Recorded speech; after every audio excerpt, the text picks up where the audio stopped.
Cuando pienso en este Salmo 113, viene a mi memoria Juan 17:3 y voy a explicar por qué.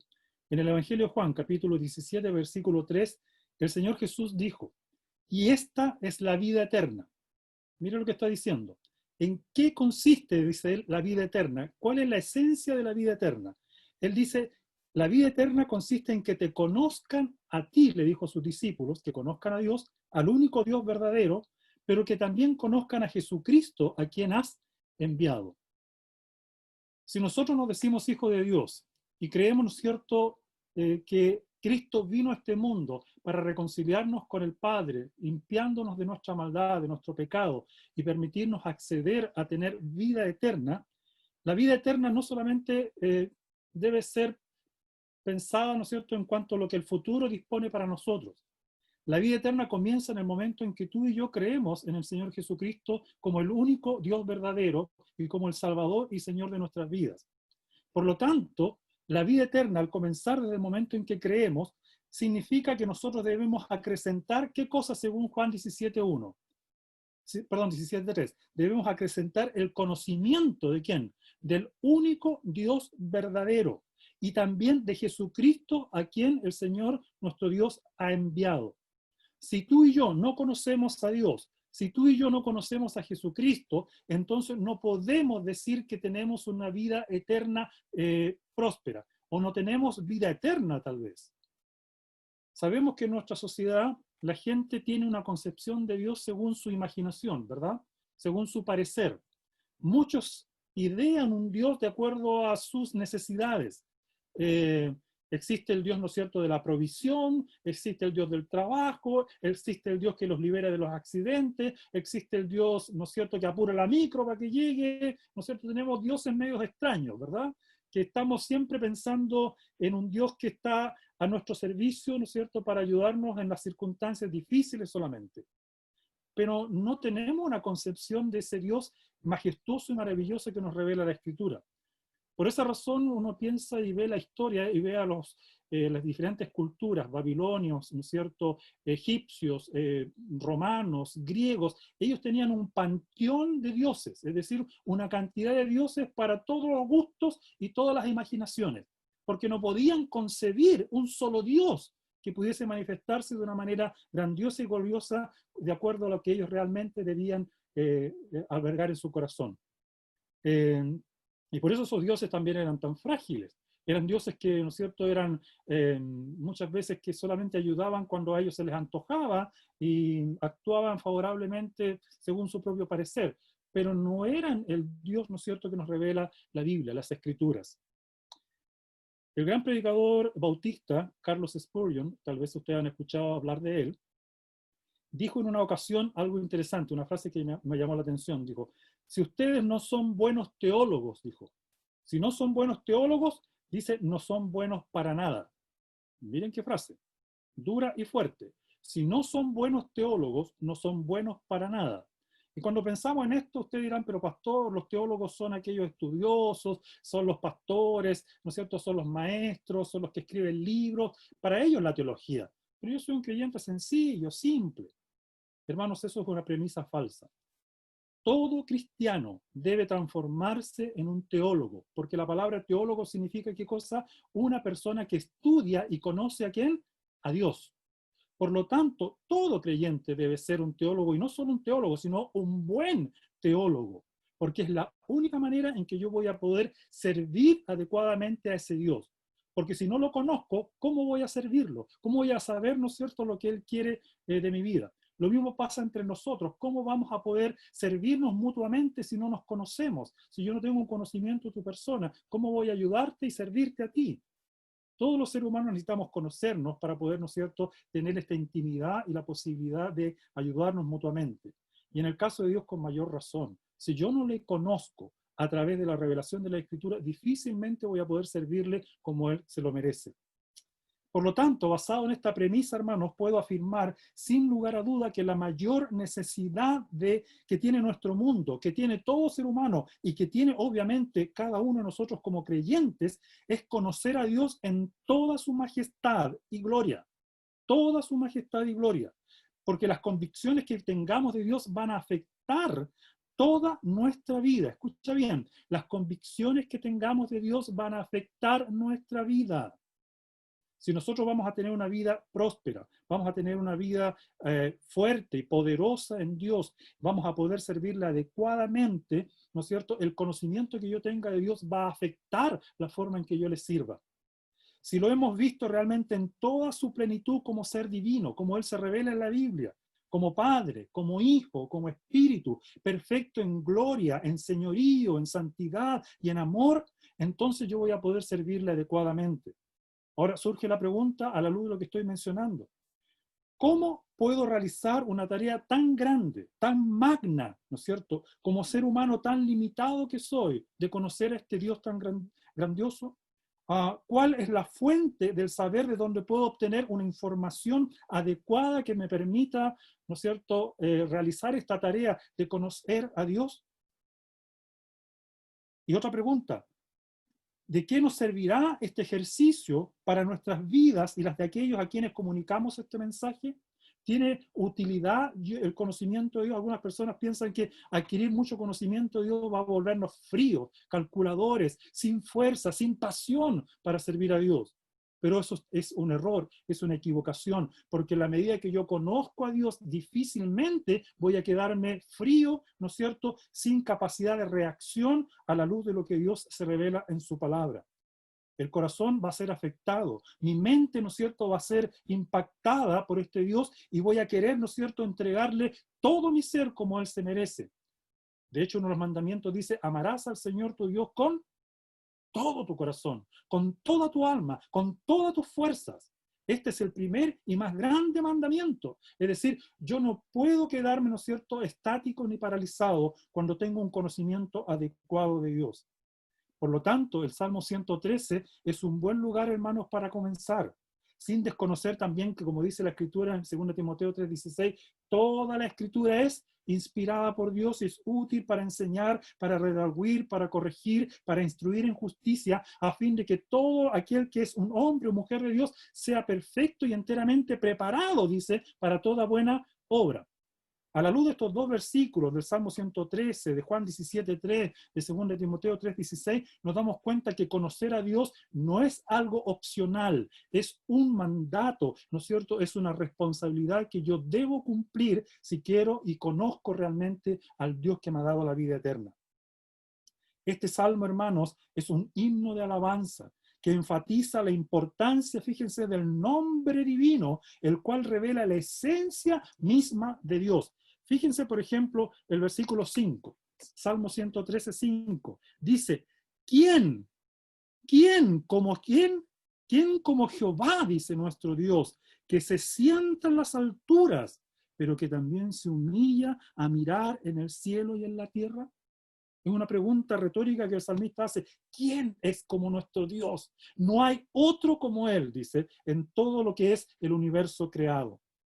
Ahora, hermanos, a la luz de esto, quisiera en primer lugar, en este primer punto, si están tomando notas, analizar lo que son las riquezas del carácter de Dios, las riquezas de la esencia de Dios, de Jehová. En primer lugar, las Escrituras nos desafían constantemente a conocer a Dios como ya hemos visto. No al Dios de nuestra propia imaginación, como también dije, sino al que está revelado en las páginas de las Sagradas Escrituras, al único Dios. Y como cristianos somos, ¿no es cierto?, y afirmamos que desde la Biblia Dios existe y Él se ha revelado a nosotros. Los cristianos, hermanos míos, por favor, quiero enfatizar algo como esto. Algunas personas, yo trabajo en una librería, y muchos andan buscando libros, ¿no es cierto?, de apologética. La apologética es la defensa, ¿no es cierto?, de los argumentos para creer en Dios o para creer en la palabra de Dios. Y a veces piensan, ¿no es cierto?, que con argumentaciones vamos a convencer a la gente de la existencia de Dios. Hermanos, a lo mejor podemos llegar a convencer con argumentos a las personas que Dios existe, pero la existencia de Dios no necesariamente va a cambiar el corazón del hombre. El que yo crea que existe un Dios no necesariamente hace que las personas sean diferentes. Ustedes pueden conversar con muchas personas en la calle, ¿verdad? Y usted le pregunta, ¿usted cree en Dios? Y muchos van a decir, sí, yo creo en Dios, pero viven como si Dios no existiera. Entonces, una cosa es tener un conocimiento intelectual, ¿no es cierto?, de que Dios posiblemente existe, que es real y todo lo demás, pero otra cosa es tener un conocimiento íntimo, relacional con ese Dios que transforma tu corazón. A la luz de esto, el único que puede cambiar los corazones, hermanos, es el poder sobrenatural de Dios revelado a través del Evangelio y por el poder del Espíritu Santo. Por eso es que yo soy llamado ¿a qué? A conocer a Dios y llenarme de Dios, a conocer el Evangelio y la palabra de Dios, a llenarme del Espíritu, para que a la luz de eso yo comparta el sencillo mensaje del Evangelio, porque es el Evangelio el que cambia la vida, es el Evangelio que transforma a las personas, es el Evangelio que salva. Y yo no soy quien para transformar ni cambiar a nadie. No luches con eso. Si alguna persona rechaza el mensaje del Evangelio, hermano, pasa a otra persona y sigue compartiendo y tal vez sigue orando por esa persona que rechazó el Evangelio. Pero no te amargues, ¿no es cierto?, ni te enfrasques en una lucha sin cuartel con respecto a este tema, porque al final uno pierde el tiempo y no cumple con la tarea a la cual hemos sido llamados. Ahora, en Génesis 1:1, la Escritura parte diciendo, en el principio creó, ¿qué cosa? Dios, los cielos y la tierra. Ustedes saben que la palabra Dios ahí en Génesis 1:1 es la palabra hebrea Elohim, es decir, manifiesta el poder de Dios creador, actuando, ¿no es cierto?, en la creación del universo. Y las Escrituras, a la luz de eso mismo, nos desafían constantemente a conocer la riqueza de este Dios todopoderoso y creador. Y en particular, este Salmo nos va a enseñar grandes verdades con respecto a esto. Ahora, con respecto al Dios creador, una nota científica pequeña. No sé si ustedes saben cuántas galaxias tiene nuestro universo actualmente. ¿Alguno sabe? Bueno, se dice que el universo que nosotros logramos vislumbrar y que los científicos han investigado, se supone que tiene alrededor de 200.000 millones de galaxias. Escuchen bien. Nosotros vivimos, ¿no es cierto?, en una vía láctea, en una galaxia llamada la Vía Láctea. Esa es la nuestra, ¿no es cierto?, que es enorme. Pero existen como esta 200.000 millones de galaxias, solo galaxias. Agréguenle a eso que cada galaxia, perdón, 100.000 millones de galaxias, que a cada galaxia agreguémosle 200.000 millones de estrellas. Es decir, tenemos 100.000 millones de galaxias y tenemos 200.000 millones de estrellas en cada una de las galaxias. ¿Alguno bueno para las matemáticas aquí? ¿Ha sacado los cálculos? No lo hagan porque las calculadoras no le van a dar abasto, ¿ya? Porque si uno multiplica 100.000 millones de galaxias por 200.000 millones de estrellas, les va a dar un 1 seguido de 22 ceros, que se leería, según los matemáticos, como 10 septillones de estrellas en el universo. Es un número incomprensible para nosotros, inconcebible. Y hermanos, piensen en esto. Esos 10 septillones de estrellas en el universo fueron creadas ¿por quién? Por nuestro Dios, por el Dios Todopoderoso. Solamente con este dato científico uno debería ya quedar asombrado y maravillado y preguntarse, ¿realmente sé quién es mi Dios? ¿Sé quién es ese Dios creador que, ¿no es cierto?, ha creado este tremendo universo? Eso es una parte de conocimiento intelectual que debería y debe asombrar nuestra mente. Pero a la luz de la Escritura vemos cosas todavía aún más maravillosas, hermanos, que es lo que quiero que veamos ahora. Y a la luz de este salmo quiero que seguimos investigando algunas cosas. En primer lugar, como dije, vamos a analizar las riquezas del carácter de Dios. Y vamos en primer lugar a analizar lo que significa su trascendencia, es decir, como la Escritura se revela su majestad. Miren los versículos 4 y 5, dice, excelso sobre todas las naciones, ¿quién es? Jehová, ¿no es cierto? El gran yo soy. Sobre todas las naciones es Jehová. Sobre los cielos dice su gloria. Como leí recién con este dato científico, esto me recuerda al Salmo 19. Los cielos cuentan ¿qué cosa? La gloria de Dios. Y el firmamento dice todo lo que nosotros vemos, anuncia la obra de sus manos. Es decir, solo mirar en una noche despejada, en Santiago es más difícil, pero si usted va al campo, a un lugar con menos luz, se va a maravillar de ver las constelaciones, ¿no es cierto?, y el universo creado, y se va a asombrar. Dice, excelso, sobre todas las naciones es Jehová, sobre los cielos su gloria. ¿Quién, por eso pregunta el salmista, como Jehová nuestro Dios, que se sienta en las alturas, más allá de su universo creado, ¿no es cierto?, de ese tremendo universo, y que se humilla a mirar en el cielo y en la tierra? Hermanos, Dios es majestuoso. En teología esto se conoce como que Dios es trascendente, es decir, está más allá de, trasciende nuestra comprensión. Nuestro Dios es un Dios excelso, majestuoso, glorioso, más allá de la comprensión e imaginación humana. Este salmo nos presenta a un Dios como un rey, hermano, soberano, cuyos atributos, como la omnipotencia, es decir, que tiene todo el poder para hacer lo que Él quiere según su carácter, también es un Dios omnisciente que conoce cada detalle y aspecto de nosotros. Hermanos míos, pienso, 10 sextillones de estrellas en el universo y la Biblia dice que Dios las conoce por nombre. Por nombre. ¿Cómo no te va a conocer a ti y a mí, verdad? ¿Cómo no va a saber quién eres tú y yo? ¿Por qué a veces dudamos, ¿no es cierto? Y pensamos, Dios me ha abandonado, Dios no quiere nada conmigo, Dios no se interesa en mí. Hermanos, eso es una mentira del diablo. Eso es un engaño de Satanás. Porque la Biblia afirma que si Dios se preocupa cuando cae un gorrión al cielo, a la tierra, ¿no es cierto?, cuando muere, ¿cómo no se va a preocupar por ti y por mí y por tus necesidades? Él es un Dios omnisciente. Nos indica que estamos ante un Dios que puede y sabe lo que hace, que nada de lo que acontece, hermanos, de nada de lo que acontece actualmente o acontecerá en el futuro, inclusive esta pandemia y todos los problemas sociales que está viviendo este mundo, son desconocidos, ¿no es cierto?, por Dios y que no están bajo el control de Dios. Dios lo tiene controlado todo. Nada toma por sorpresa a Dios y Dios tampoco tiene que enmendar el camino. Él tiene un plan, inclusive en medio de la adversidad de esta situación que estamos viviendo, tiene un plan para ti y para mí, porque Él es el soberano todopoderoso. El rey Nabucodonosor, lo conocen, ¿verdad? Yo no lo conocí personalmente, pero en la Biblia se revela, ¿verdad? Y vivió, ¿no es cierto?, fue rey, y Daniel, el famoso profeta Daniel, estuvo bajo el gobierno de este rey todopoderoso, uno de los reyes más majestuosos que ha tenido la historia. Un rey, ¿no es cierto?, de gran poderío y de gran, ¿no es cierto?, alcance económico. Este rey poderoso se vio obligado a reconocer en una ocasión, después de haber sido humillado y comer pasto como una vaca, ¿no es cierto?, a decir lo siguiente en Daniel 4:37.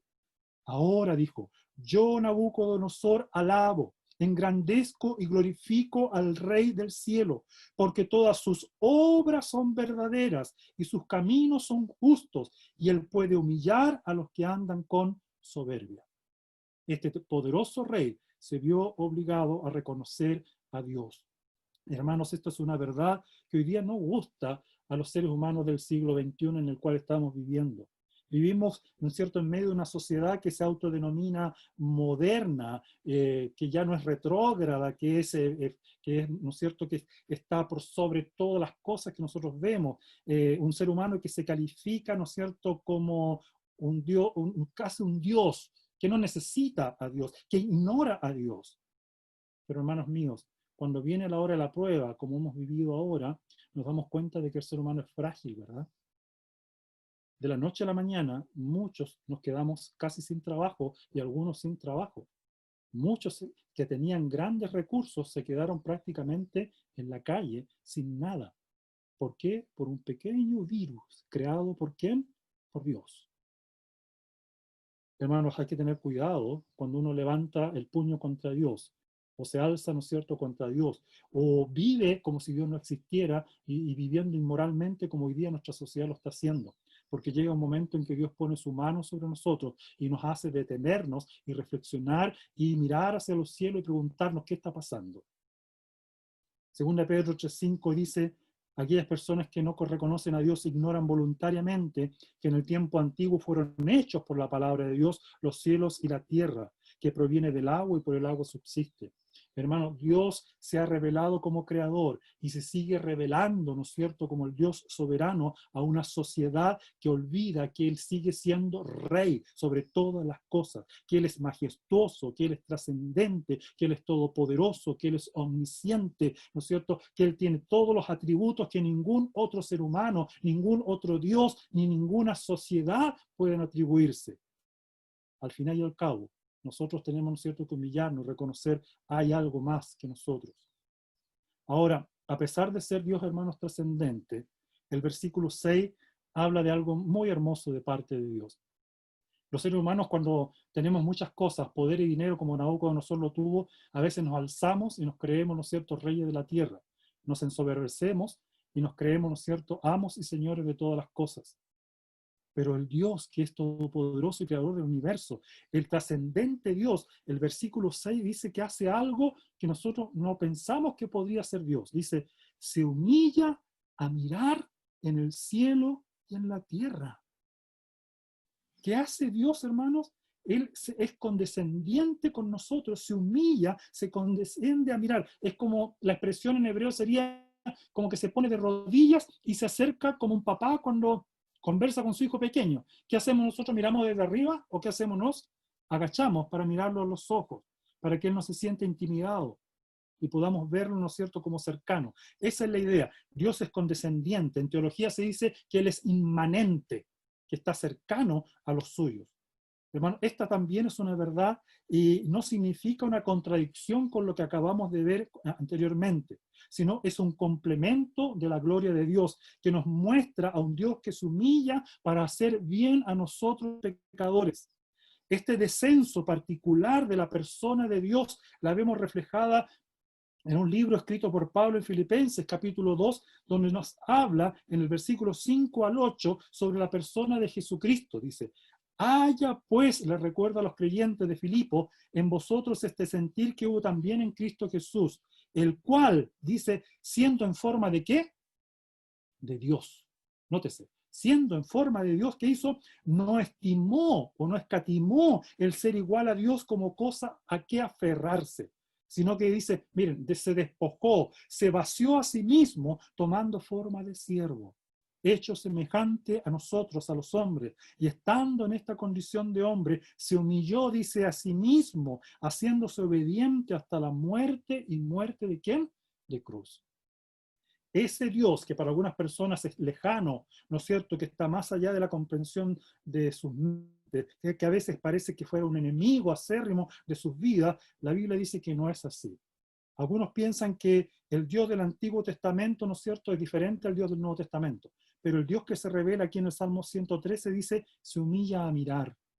Y en el Nuevo Testamento también se humilla este mismo Dios y se hace carne en la persona de Jesucristo para venir, ¿no es cierto?, y mostrarnos que hay un camino para reconciliarse con Dios, que hay un camino hacia la vida eterna, que hay un camino de reencuentro con el Creador, ¿no es cierto?, de nuestras vidas.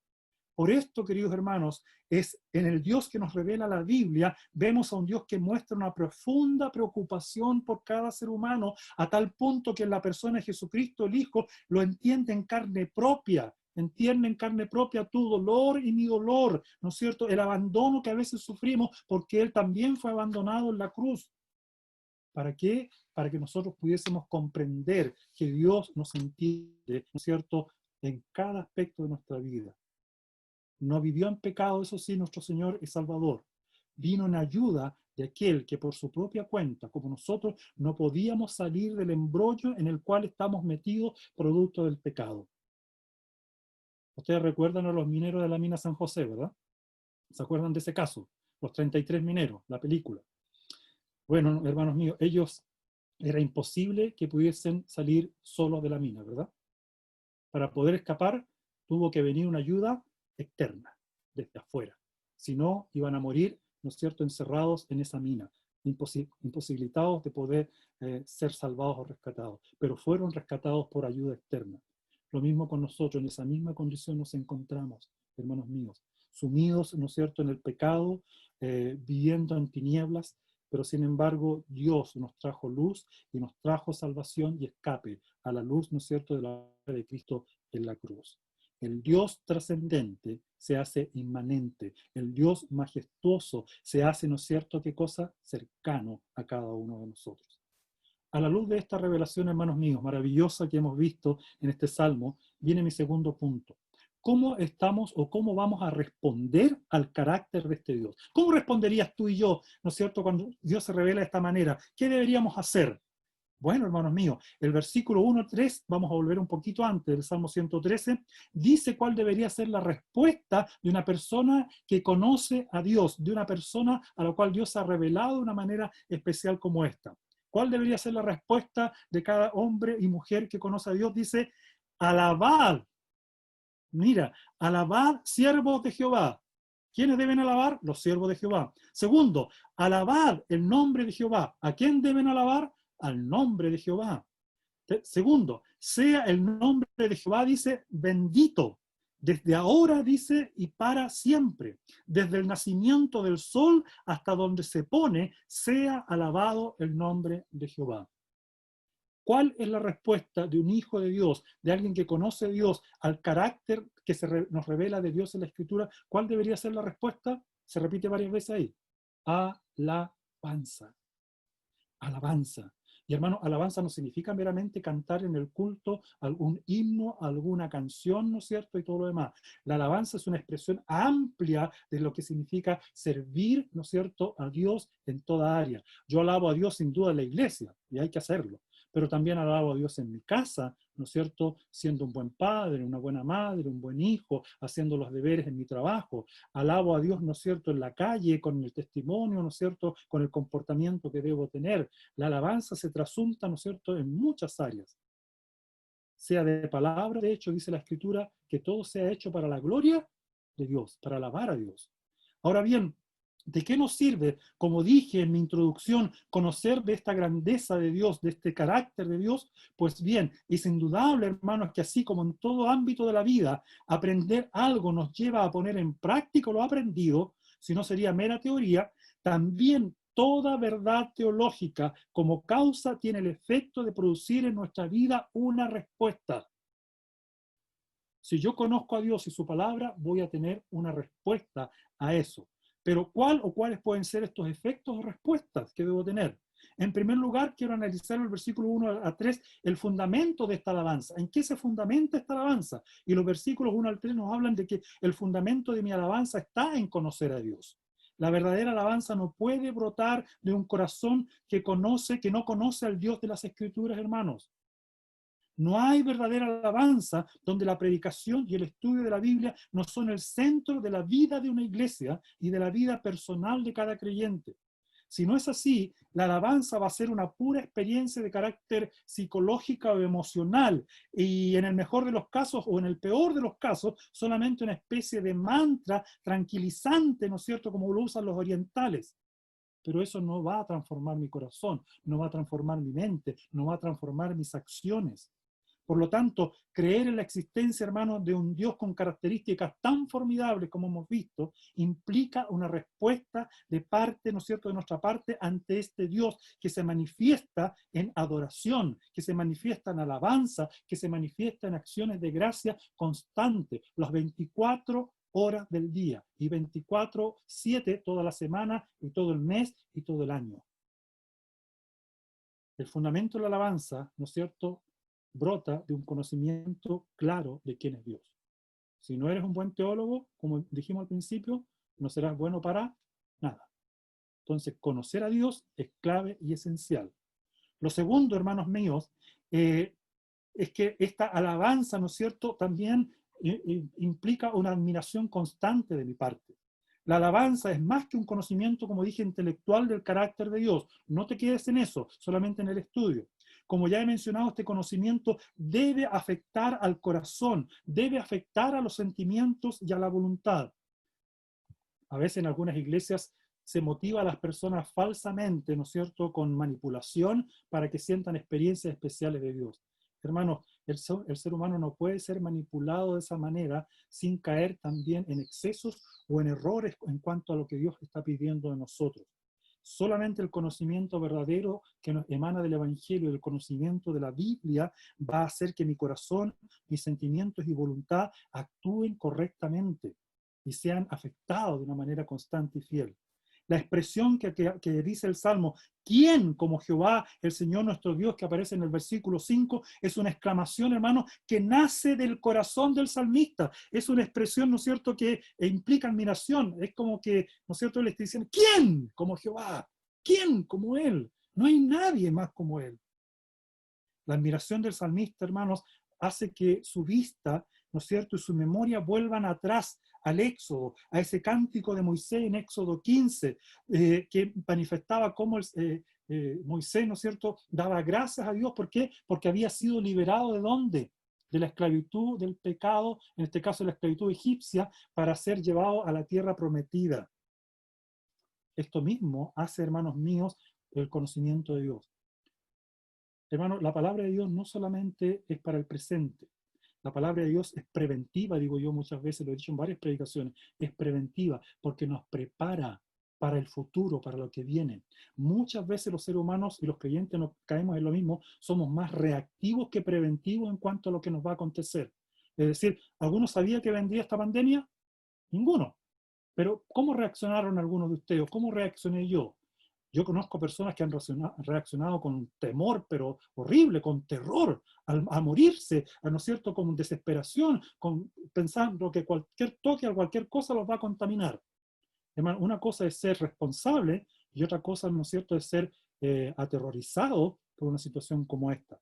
La Biblia nos llama, ¿no es cierto?, a recordar que tenemos un Dios que tiene el control sobre todas las cosas.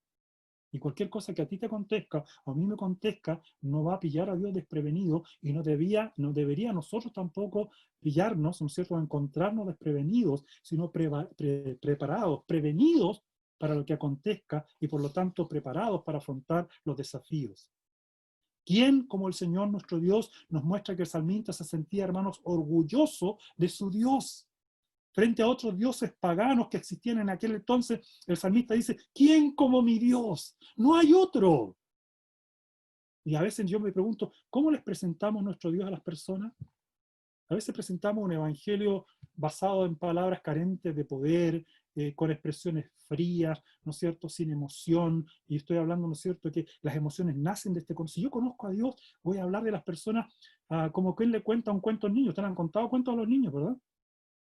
Le leen un cuento sin expresión, ¿no es cierto? Un día, ¿no es cierto?, había una hormiga y una hormiguita y se perdieron en el campo. Una lectura así es fome, ¿verdad? ¿No es cierto? No tiene gracia. Uno tiene que colocarle intención a la lectura, tiene que colocarle, ¿no es cierto?, pasión a lo que es el conocimiento de aquellas cosas que queremos transmitir, porque eso también va a impactar a las personas y las personas van a querer escuchar quién es el Dios en el cual tú crees, el Dios por el cual tú subsistes, el Dios que te da gozo y alegría, que te hace sentir orgulloso y no avergonzado, ¿no es cierto?, ante lo que los demás dicen. Hay gente que se burla de los cristianos evangélicos y saben, hermanos, me da pena que a veces se burlan con justa razón, porque muchos cristianos evangélicos son ignorantes de las escrituras, no saben ni siquiera expresarse en cuanto a su Dios, porque no conocen realmente la palabra de Dios y al Dios de las escrituras. Pero nosotros no debemos ser así. Debemos conocer al Señor, no para la gloria nuestra, por favor. Este orgullo no significa vanagloria. Significa qué cosa, un orgullo sano, un orgullo, ¿no es cierto?, que dice, mi Dios es maravilloso, quiero dártelo a conocer, quiero que tú, ¿no es cierto?, tengas intimidad y una relación especial con Él. Entonces yo les pregunto, y me incluyo también yo en la pregunta, ¿nos sentimos orgullosos de Dios? ¿Cuándo fue la última vez que en tus oraciones expresaste palabras de admiración y alabanzas al Señor? Eso es otra cosa también que identifica cómo soy yo cuando oro. A veces mis oraciones son tan carentes de conocimiento bíblico, a veces tan repetitivas, a veces, ¿no es cierto?, sin pasión, porque realmente pareciera que estoy hablándole al aire. Y hermanos, tú estás conversando con un Dios, sí, grandioso y trascendente, como hemos visto en este salmo, pero también que está cercano, que está al lado tuyo. Cuando oras es como que estuviera a tu lado escuchándote, ¿no es cierto?, prestando oído, latiendo su corazón con el tuyo, ¿no es cierto?, cercano a ti. Hermanos, todo lo que Dios nos revela en su palabra, en cuanto, ¿no es cierto?, cómo Él es Él, hace que yo tenga un conocimiento adecuado que me permita alabarle, un conocimiento adecuado que me permita alabarle y admirarme de Él, como hemos visto, y en tercer lugar, una alabanza que manifieste confianza en Dios, confianza en Dios. La expresión, ¿quién como el Señor nuestro Dios?, nos muestra también que el salmista se sentía confiado en su Dios por el porvenir. Dios no dejará a los suyos postrados. Notemos cómo el Salmo es expresado en forma de promesa, ¿no es cierto?, en otra porción de la Escritura, en el Salmo 57:15, donde dice, porque así dijo el alto y sublime, el que habita la eternidad, cuyo nombre es el Santo. Yo habito, dice, en la altura y la santidad, pero también con el humilde de espíritu, para hacer vivir el espíritu de los humildes y para vivificar el corazón de quienes, de los quebrantados. Como dice aquí, versículo 7, Salmo 113:7. Él levanta del polvo ¿a quién? Al pobre, al pobre. Y al menesteroso alza del muladar. Mira, para hacerlo sentar con los príncipes de su pueblo. Él hace habitar en familia a la estéril, que se goza de ser madre de hijos. Hermanos, este Dios trascendente, cercano, digno de alabanza, ¿no es cierto?, también es digno de confianza. Es un Dios que está al lado de aquel que tiene necesidad y que reconoce que necesita de Dios. Hermanos, los cristianos no somos autosuficientes. No nos jactamos, ¿no es cierto?, de nuestras fuerzas. Los cristianos verdaderos reconocemos humildemente, Señor, sin tu ayuda yo no podría vivir. No sé cuál ha sido la experiencia de usted en este tiempo, pero nosotros estuvimos encerrados, como muchos de ustedes, 3 meses sin poder trabajar. Gracias al Señor, la empresa donde yo trabajo, la librería, nos pagaron los 3 meses íntegros de sueldo. Y venía el cuarto mes y nos dijeron, si no logramos abrir o ver un milagro, vamos a quebrar. O sea, la librería CLC estuvo a punto de cerrar sus puertas. Y sin embargo, de manera milagrosa, hermanos, el Señor empezó a levantar otra vez el ministerio. Y hoy día, hermanos, estamos vendiendo mucho más a través de las redes sociales que presencialmente. Y Dios produjo un milagro. Y Dios nos sustentó. En este tiempo de pandemia, donde no se podía hacer casi nada para poder obtener muchos recursos, ¿no es cierto? A no ser que hiciéramos algunas cosas bajo cuerda de repente por ahí, hasta casi clandestinas para poder obtener recursos, era difícil, o esperar que el gobierno de alguna manera entregara un bono. A propósito, muchas personas, no sé qué le ha pasado a ustedes, pero han estado viendo al Estado como un Dios que les provee todo lo necesario. Ojalá que no hayan entrado en una confianza desmedida de eso. Hermano, no confíes en los gobiernos de turno. Confía siempre, por sobre todas las cosas, y siempre en ¿quién? Solo en Dios. Viene un cambio de votaciones por una constitución, no voy a hablar de política.